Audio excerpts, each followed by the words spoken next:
All right, so now there are many problems or situations where we wish to compute the probability that the observed value of a random variable will be less than or equal to some real number. In that case, the cumulative distribution function becomes very relevant. Okay, so in this tutorial, we'll take a look at the CDF for the discrete case and later take a look at it for the continuous case. Okay, so let's begin with the CDF of a discrete random variable. So the cumulative distribution function capital F of x of a discrete random variable x with probability mass function small f of x is defined as shown below, which is the probability that x is less than or equal to the particular value of the random variable, okay? And this must satisfy the following properties. One of the properties is that the CDF is a probability of an event which lies within an interval of 0 and 1. Also, if x is less than or equal to y, then the CDF of x will be less than or equal to the CDF of y, okay? This means that the CDF is a non-decreasing function which satisfies the monotonicity of the function, okay?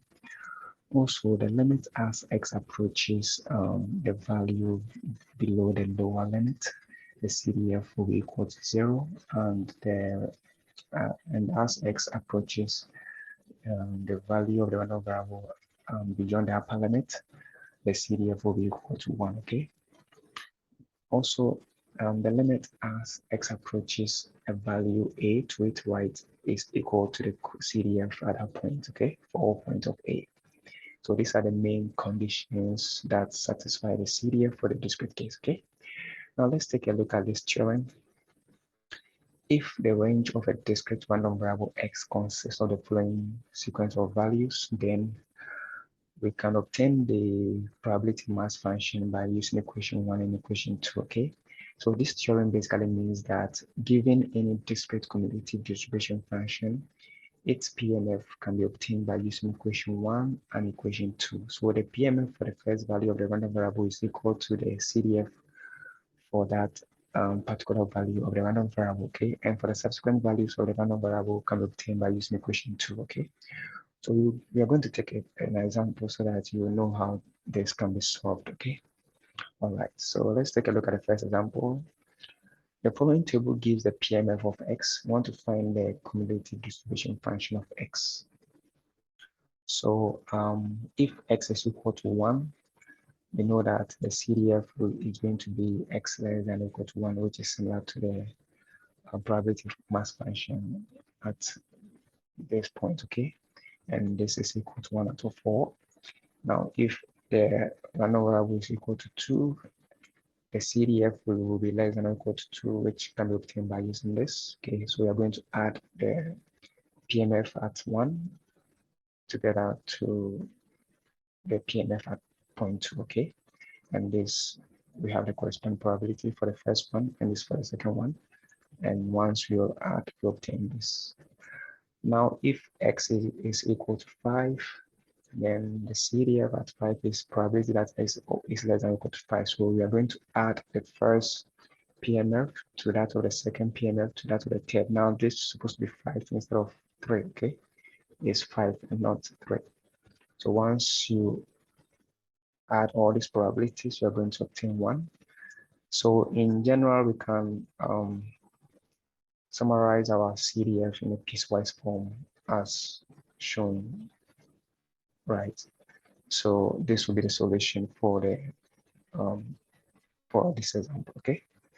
Now let's take a look at the next example. Suppose the cumulative distribution function of y is given in a piecewise form below. We want to obtain the PMF of this random variable, okay? So how do we do this? We are going to get this by using theorem 1, okay? So we know that the possible values of the random variable is, we have -2, 0, and 2. So this is in a sequence form. We can say this is y1, this is y2, and this is y3, okay?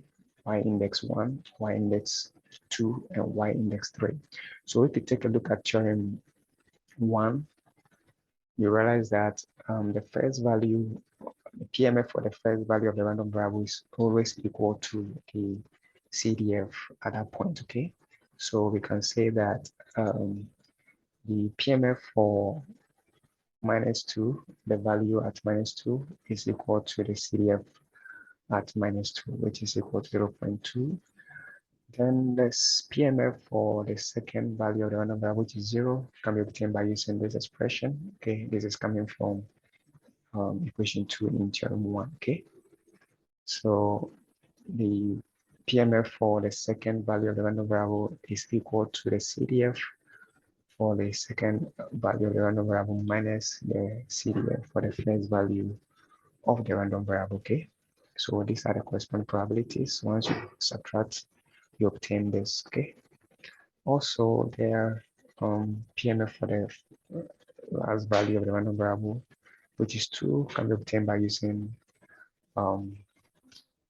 equation 2 from theorem 1, which is going to be the CDF at 0.2 minus the CDF at 0.0. Okay, so these are the corresponding probabilities, and once you subtract, you obtain this. Okay, so in general, we can put our solution in table form. So for the value at -2, this is the corresponding probability.